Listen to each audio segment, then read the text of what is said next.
Sir ఇప్పుడు ఏపీలో చూసుకుంటున్నాం కదా సార్, చంద్రబాబు నాయుడు ఒకప్పుడు తిట్టాడు మోడీ గారిని, ఇష్టం ఉన్నట్టు మాట్లాడాడు, అందాన్ని మాట్లాడినాడు. అంటే పక్క దేశాలలో చూడడం కాలం మీద పడుతుంది, ఈయన ఉన్న దేశంలో ఉండి ఆయన ఏదో పాకిస్తాన్ ఖలిస్తాన్ అది మాత్రం మాట్లాడాడు. తర్వాత వచ్చి మొన్న వచ్చినప్పుడు కూడా చంద్రబాబు గారి ప్రస్తావన కూడా ఎత్తలేదని కూడా బాగా ఫీల్ అయినట్టున్నారు సార్. అసలు మోడీ గారు క్షమించినట్ట లేదంటే అసలు ఏం జరుగుతుంది సార్?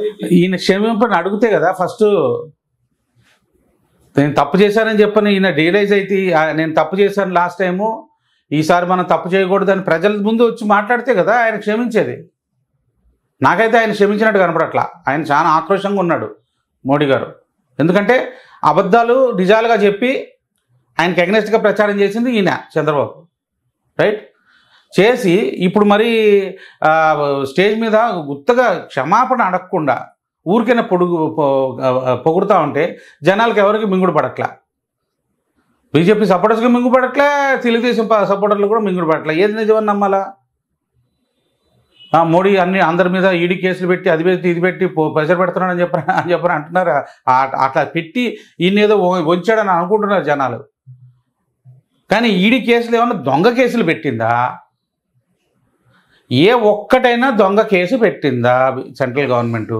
అది లేదు కదా. ఏదన్నా ఉంటే క్షమాభిక్ష పెట్టిందేమో బీజేపీ గవర్నమెంట్.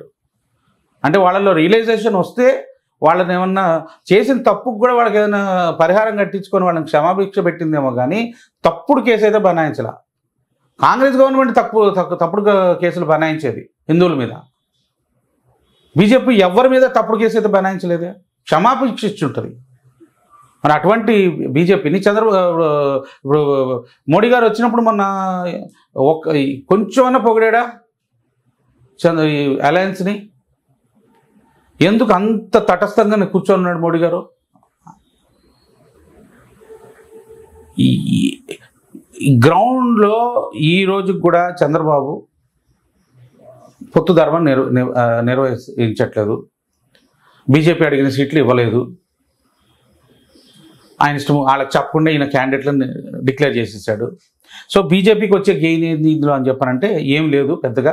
పొలిటికల్గా అయితే గెయిన్ లేదు. అంటే సీట్ల పరంగా కానీ ఓట్ షేర్ పరంగా కానీ ఒకటే ఒక గెయిన్ కనపడుతుంది. ఈ రోజున మనం ఆలోచించుకుంటే ఏదన్నా లాభం ఉందా బీజేపీకి ఇందులో పొత్తులోకి వస్తాయంటే ఒకటి కనపడుతుంది. ఏ నోటితోటైతే తిట్టాడో ఆ నోటితోటే రివర్స్గా ఈయనతోటి మాట్లాడిపిస్తున్నాడు.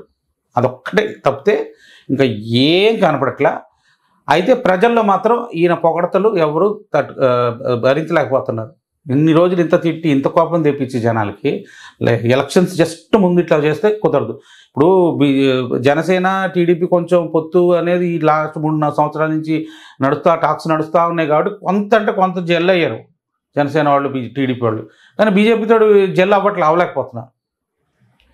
కాబట్టి ఈ పొత్తు పెద్దగా వర్కౌట్ అయ్యేటట్టు కనపడట్లేదు. రాకాలోకం గారు కూడా మొన్న 2-3 రోజుల క్రితం ఆయన విడుదల చేసిన వీడియోలో ఈ విషయం చెప్పారు. అసలు పొత్తు లేనట్టే కనపడతా ఉంది ఆంధ్రాలో అని చెప్పని. కాబట్టి ఈయన వేసిన ఒకళ్ళనొకళ్ళు వెన్నుపోటు పొడుచుకునే క్రమంలో ఎవరు కంప్లీట్గా దెబ్బతినే అవకాశం ఉందో మనకి ఎలక్షన్స్ తర్వాత కనపడుతుంది. బీజేపీకి పెద్ద నష్టమేం లేదు. నెక్స్ట్ టైంకి అయితే డెఫినెట్గా బీజేపీ మంచి పవర్లోకి వచ్చేస్తుంది. అంటే మంచి ఫోర్స్ఫుల్గా తయారవుతుంది ఆంధ్రాలో. ఎందుకంటే తమిళనాడులో ఫోర్స్ తయారైపోతుంది, తెలంగాణ ఫోర్స్ తయారైపోతుంది, కర్ణాటకలో ఆల్రెడీ ఫోర్స్ ఉంది. ఇంకా ఈ 3 డైరెక్షన్స్ నుంచి ఆంధ్రాలో కూడా పెనెట్రేట్ అవడానికి మందకృష్ణ మాదికి కూడా హెల్ప్ చేస్తూ ఉన్నాడు. పవన్ కళ్యాణ్ రేపు బీజేపీలో పార్టీని మర్జ్ చేసేస్తాడు. ఈలోపు జూనియర్ ఎన్టీఆర్ని తీసుకొస్తారు నెక్స్ట్ టైం కల్లా. సో చంద్రబాబు ఈయన అనుకున్నట్టుగా బీజేపీని దెబ్బకొడదాం అనుకుంటూ పోతూ ఆయన గూట్లో ఆయనే ఊబిలో పడతాడని చెప్పని నాకు అనిపిస్తూ ఉంది. సో ఈసారి ఎన్డీఏకి ఆంధ్రాలో పెద్ద అంటే గుణాత్మకమైన మార్పులు వస్తాయని నాకైతే అనిపించట్లేదు. ఏదో 10-20 సీట్లు ఏమైనా పెరగచ్చు. ఇప్పుడు లాస్ట్ టైం 23 వచ్చినాయి, ఈసారి ఏమైనా 40-50 వస్తాయేమో మ్యాక్సిమం, 50-55 మ్యాక్సిమం వస్తాయి. అంతకంటే వచ్చేటట్టయితే నాకు కనపడట్లేదు. సో ఈసారి మళ్ళీ ఆంధ్ర ప్రజలకి జగనే శరణ్యం అన్నట్టుగా తయారైంది కనపడుతుంది చూస్తూ ఉంటే. అంటే ఇప్పుడు చంద్రబాబుని క్షమించారా సార్ ఇప్పుడు కింది స్థాయి పరిస్థితి?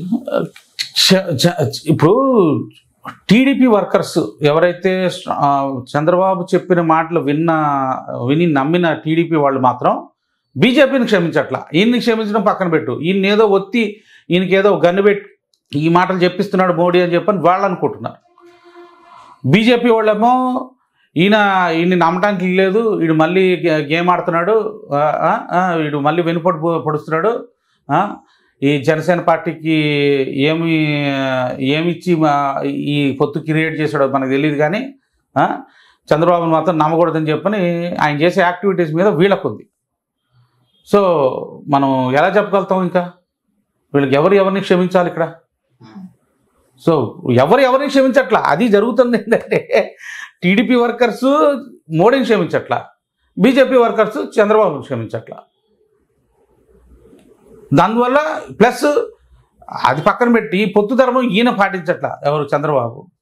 సో దీనికి అంతటికీ మూల కారణం చంద్రబాబు. అంటే చంద్రబాబు నాయుడు ఏమన్నా బహిరంగ క్షమాపణ చెప్తే క్షమాపణ చెప్పకుండా సరిపోద్దా? మరి బీజేపీ అడిగిన సీట్లు ఇవ్వకుండా వాళ్ళ క్యాండిడేట్లు ఎందుకు డిక్లేర్ చేశాడు? ఇప్పుడు ఇది అడ్వాన్స్ స్టేజ్లో ఉన్నాం కదా, ఇదేమన్నా 6 నెలల క్రితం జరుగుతున్న విషయమా? ఇదేమన్నా ఏదన్నా దీన్ని రెక్టిఫై చేసుకోవడానికి?